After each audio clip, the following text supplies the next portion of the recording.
Hey YouTube, excuse the look. Ori's taking a nap right now, and I just got done folding laundry and making cornbread and cleaning. So I have a few minutes, and I just wanted to make a quick video. It's a tag video, and I guess, what shall we call it? Well, I'll tell you what it's about. It's the top 5 things that I want to instill in my children. So, I haven't seen any videos quite like this, so I thought I'd do one. And, of course, this isn't an exhaustive list. This is just a few things that I feel strongly about. So, the first thing is, as a parent, I want to instill a love of God and a desire to serve Him in my children. Sometimes we're surprised by kids who grow up in homes of, two believing parents who are, actively involved in their congregation, who grow up to have a really shallow relationship with the Lord, or they walk away from God entirely. And I think that's because sometimes kids aren't really given the opportunity to develop their own relationship with the Lord. They're kind of riding along on their parents' coattails and parroting things that they hear their parents say, and so it doesn't really become their own belief or their own personal conviction. So for my kids, I really want to make sure that they have the opportunity to develop their own relationship with the Lord and their own walk with God.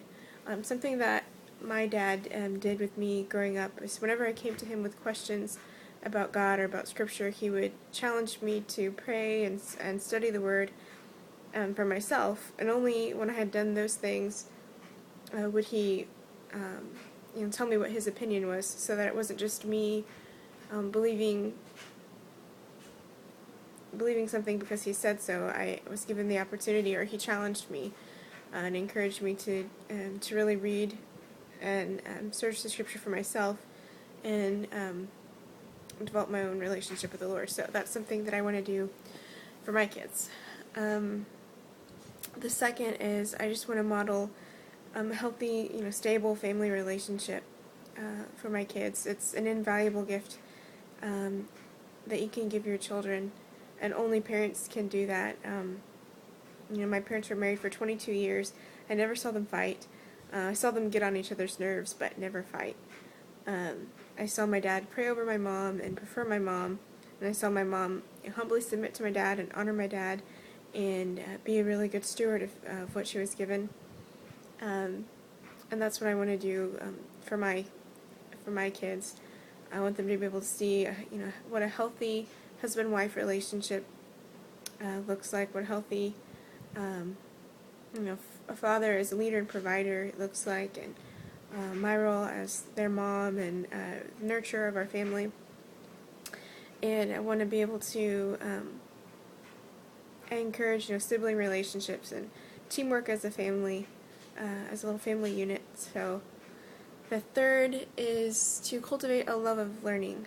Again, I was blessed with really amazing parents who decided to homeschool me from 3rd grade through high school, and it was the best gift, I think, that they could have given me, aside from just being stable, godly parents. My mom just carved out opportunities in daily life to be learning opportunities, and so that's what I want to do for my kids as well. I want them to be I want them to understand that there's opportunities to learn in everything that they do every day. There's things to learn, and I want them to be self-starters, not to be dependent on other people to teach them or on structured learning time, but to go out and search for knowledge themselves. Yeah, that's really, really important. I remember one instance where I think I was about 8 years old. My mom took my brother and I through the entire house. She got a laundry basket, filled it up with cleaning supplies, and she taught us how to clean from top to bottom, and she made it really fun. So we learned how to clean like baseboards and blinds and like the whole shebang, like professional cleaning.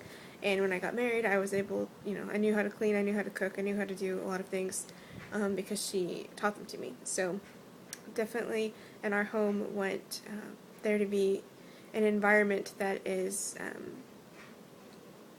that enables learning.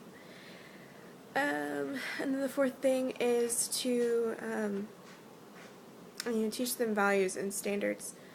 I don't want to be one of those overbearing parents who tries to control every influence and everything, that comes across my kids' paths. I think if you go that route as a parent, you'll stress yourself out, and you will, there's no way you can do that. You'll fail miserably. In today's world, there's no way you can completely shelter your kids, I don't think. And I don't think that's really healthy. I think instead of focusing on telling your kids you shouldn't do this, you shouldn't listen to that, you shouldn't watch that, you shouldn't go here, you shouldn't. I think you should focus on the things that they should do. I think if you teach your kids what good music is, I think if you teach them what good literature is, if you teach them what is a good use of their time and what is edifying and wholesome, I think they'll be able to, spot what isn't on their own. It's just like, bank tellers. The way that they are trained to identify counterfeit money is not by studying the fakes, it's by studying the real deal. And only by studying the real deal can they spot the inconsistencies and what is not real. And I think it's the same thing, in parenting. If you teach your kids, like the scripture says, what is right, what is noble, what is honorable, what is pure, they'll be able to, spot what isn't. So that's how I feel about that. And then the last thing is the last thing is number 5 is just I want to teach them, or not necessarily teach them, but show them that they are loved. I want my kids to know how I feel about them, that I love them, that they are, uniquely designed and created, and that their father and I accept them just as they are, and I want them to really feel welcome in our home, and that they're wanted and loved. So I think I missed something. Going back to cultivating learning, I think it's important to note that parents can see special talents and gifts in their kids and what their certain bent is.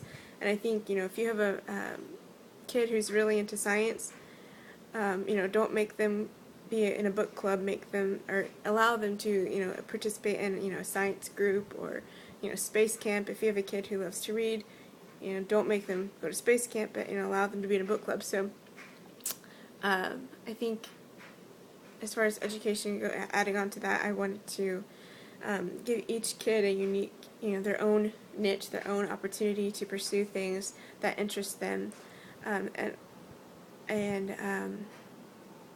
so that's how I feel about that. There's 4 people that I wanted to tag because I follow their channels, I'm subscribed to them, and I'd really like to know what their top 5 things they want to teach their children, or instill in their children are. And that is, and hopefully, these are kind of like big YouTube people, hopefully they'll do this, I don't know. Carla the bubblelush, and Naturally Thrifty, Laurettabear, and the last one, I don't know how to pronounce her channel name. I think it's Ejahi. She has a really awesome channel, but I will put all of their names in the description bar. And if you're watching this and you want to make a video response, or message me or comment below the top 5 things that you want to instill in your children, I'd be really happy if you did that. So, alright, we'll talk to you guys later. Bye.